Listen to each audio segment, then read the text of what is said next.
You killed the adjutant? We are outlaws in the truest sense of the word now.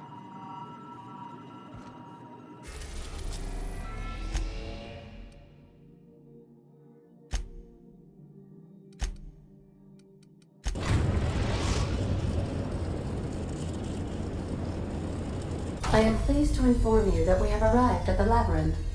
Please be advised that the punishment for trespassing is execution. Please be advised that electrical storms on the surface of Tartarus make departure impossible at this time. Resident count is as follows: 3,071. Resident deaths, including but not limited to executions, are as follows: 1,684. Resident escapes are as follows: 0. The interior can be chilly. Take a scarf with you, Captain. I would also ask that you leave your captain's ID with me, in the event that you do not return. I can make the assurance that I will not leave with another captain unless you do not return within 876,541,652 hours. Oh, speak of the devil. Captain, I am receiving a transmission from the prison's docking authority now. Attention, unauthorized spacecraft. This is a maximum security installation. Your presence here is an explicit violation of UDL corporate policy.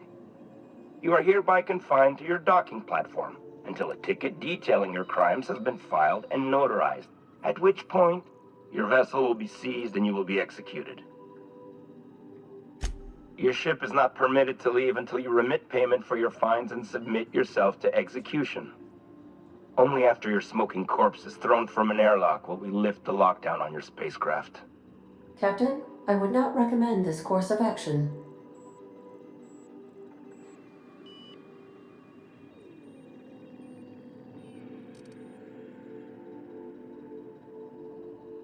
All right. I'm feeling generous. I'm transmitting the ID of a productive, law-abiding employee so you can see what one looks like before you die. Anyway, Tartarus Docking Authority signing up. Hang on. Another ship just pulled into your dock. Wait, is that from the Groundbreaker? What the? Pay no mind to that. Just have a pleasant day. Transmission terminated. Biometric ID received. Transferring data to external cartridge. How can I be of assistance? I'll be here.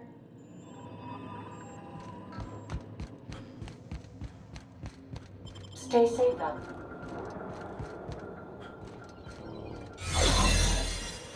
The captain did right by us once.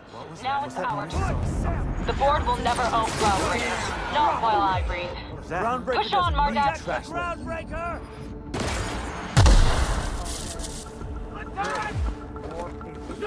Fire! Take him down! Stay down, hullhead. Somebody toss this garbage up the airlock.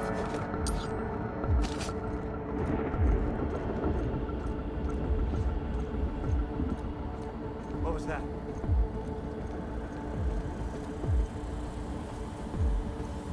Looking good, soldier.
right, MSI.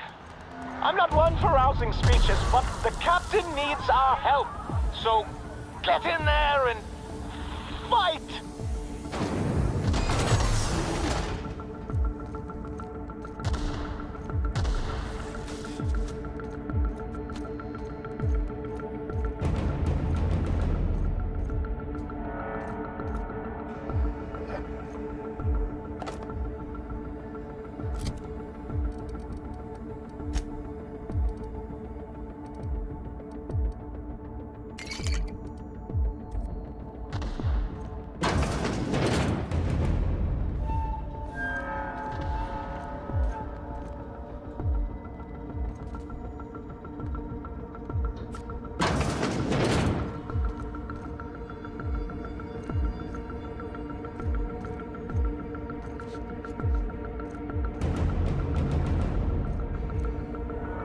Are you new here?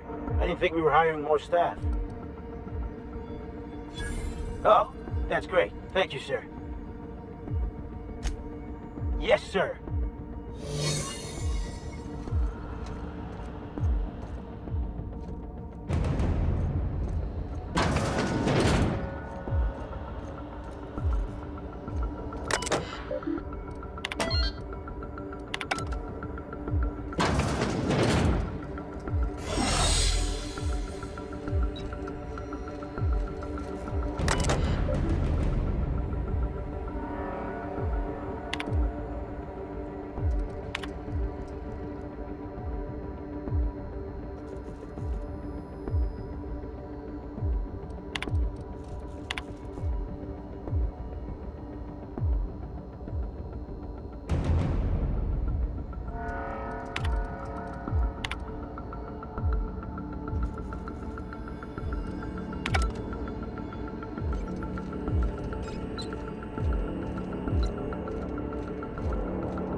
fuss is about a blasted lab coat.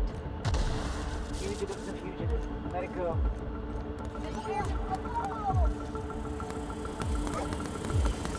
Your uniform has been rated 82%, please.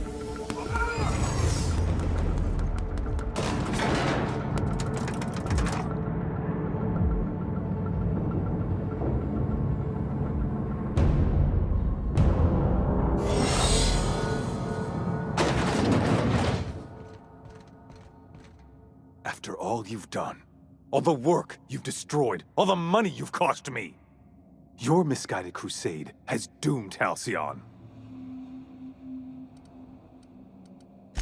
That crackpot's plan is ludicrous. We have steps, action items, budgets, and reports. All he's got is a guilty conscience and lofty dreams.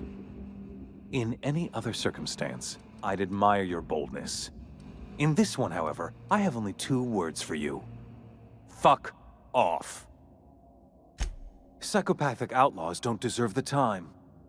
Thankfully, you're in a prison already. Find the nearest cell and wait until I'm done here. Then I'll drag you to the executioner myself. Is that what you think you're doing? This path of wanton societal disruption? You call that being a savior? I call it sabotage. You know what saboteurs get, Captain? Summary executions. In the next room is the finest automechanical purveyor of death ever made. Try not to scratch the paint with your skull. It was fucking expensive. Absolutely not. Akande was always the sociable one, not me. Need I repeat the magic 2 words?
unable to locate target. Please note that thermal imagers are available at additional cost. Target reacquired.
save Halcyon after all.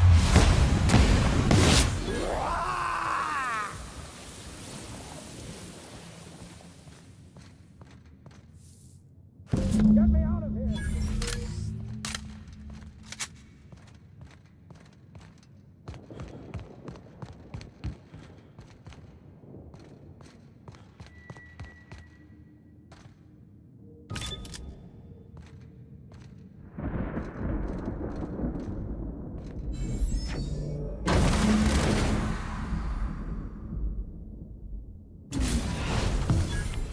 You don't know how glad I am to see you.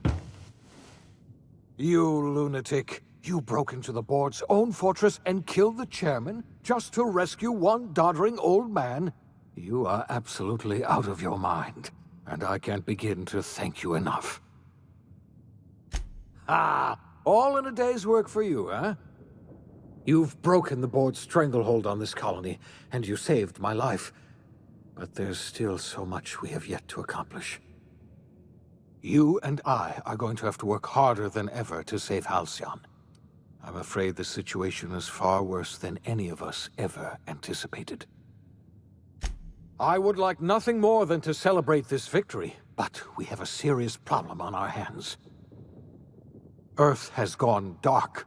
We haven't received a single message in 3 years. There's been no communication, no signals, nothing. 2 years ago, the Earth's Directorate's frigate disappeared on their way back to Earth. We don't know what they discovered when they arrived, or if they arrived at all. We're in serious trouble, my friend. Do you know what this means for Halcyon?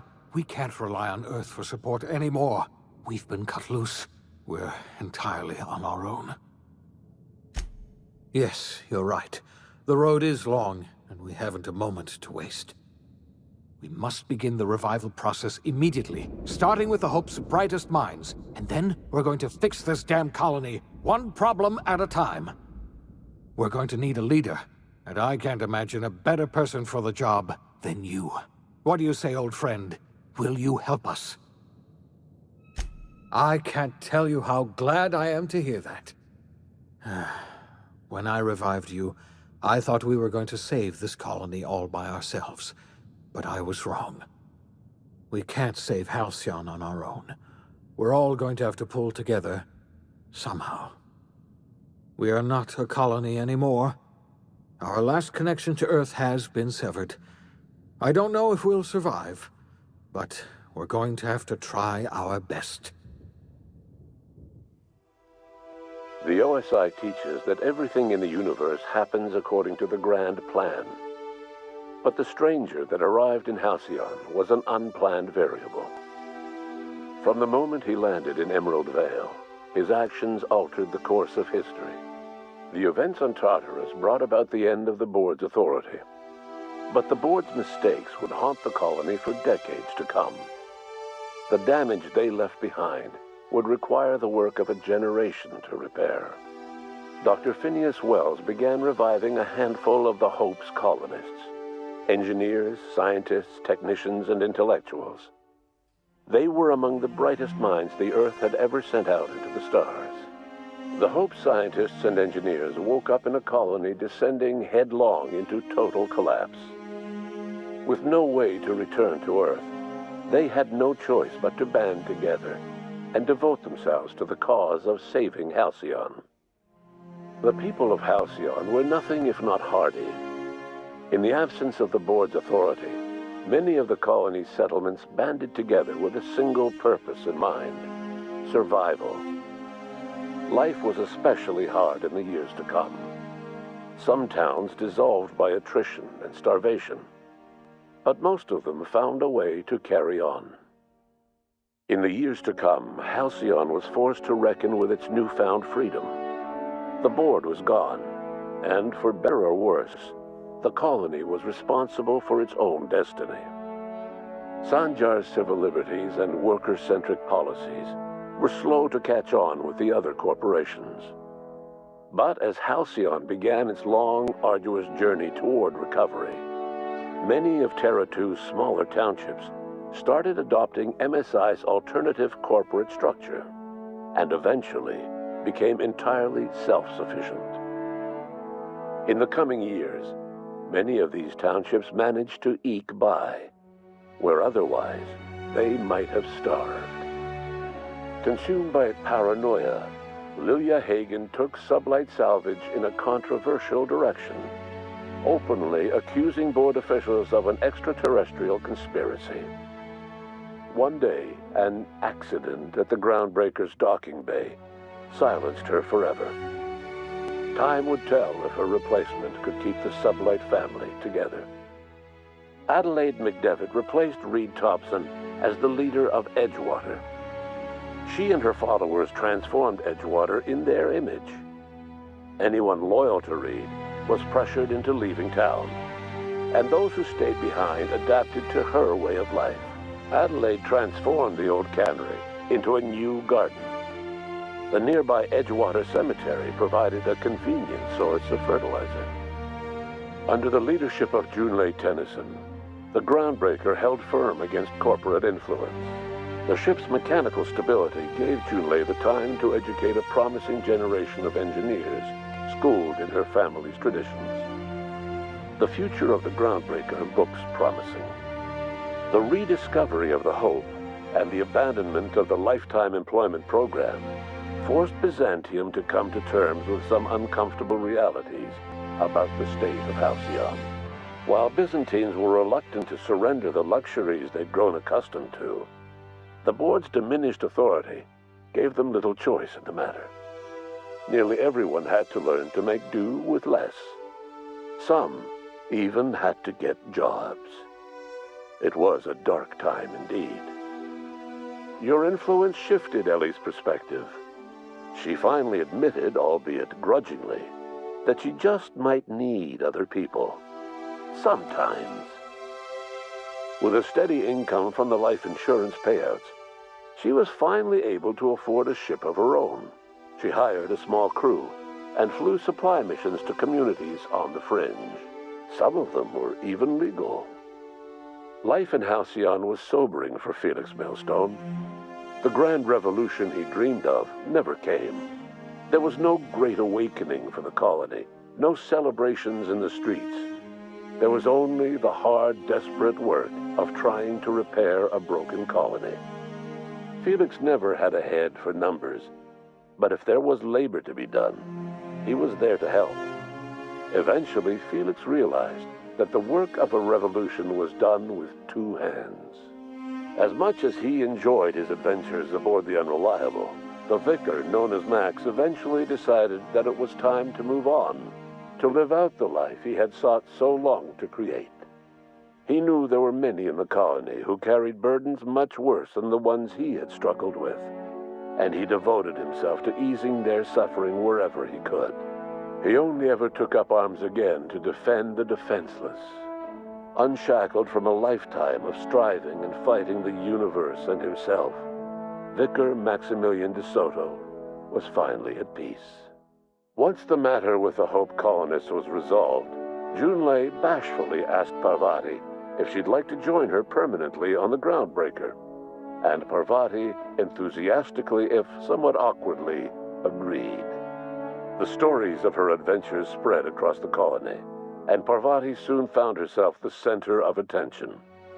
Having served as the engineer of a renowned spacecraft, tramp freighters and wildcat miners sought her out by name, and in no time, she was a fixture in the Groundbreaker's mechanical ecosystem. She and Junlei were never far apart. Nyoka returned to Monarch to take another crack at making a permanent life for herself.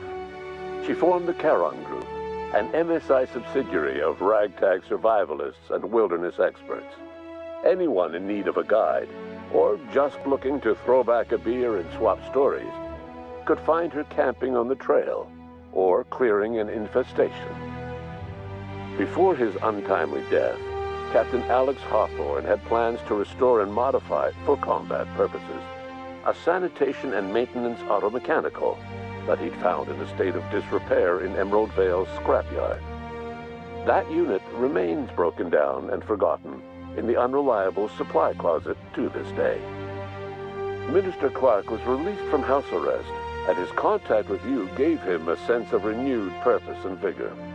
Once it became clear that no help would be coming from Earth, he threw his considerable efforts and talents into helping Halcyon manage the crisis before it. As for Dr. Phineas Wells, he spent his remaining years in his orbital lab. Though he was always haunted by the failures of his past, he was determined to make things right by building toward the future. The revival project was hard and painful work, but in the end, despite limited resources, over half the Hope's colonists were successfully revived. Even after Wells passed away, the Hope scientists and engineers worked night and day to pull Halcyon from the brink of collapse. Their efforts continue to this day, which may be reason enough for optimism. Dr. Wells laid the groundwork for the project to save the colony, but he would never live to see the fruits of his labor. He passed away a few years later. His work was carried on by the scientists and engineers he revived. Life will never be the same in Halcyon. It is widely agreed that the colony has a chance of stabilizing within a generation, owing to the hard work and determination of the surviving colonists. Recovery is a distant goal, and the path is long and uncertain. But the people of Halcyon carry on, determined as ever. And what about you, the unplanned variable in the history of Halcyon? Long after Wells passed away, you carried on his work with more energy, determination, and brilliance than he could ever muster. The years that followed were hard, but Halcyon survived by the efforts of the Hope's most promising colonists, the greatest of which was you. No one knows what's happened to Earth, and no one knows what the future has in store for Halcyon. All we know for certain is this: the name of the Unreliable and that of its intrepid captain will remain the subject of countless stories for years to come.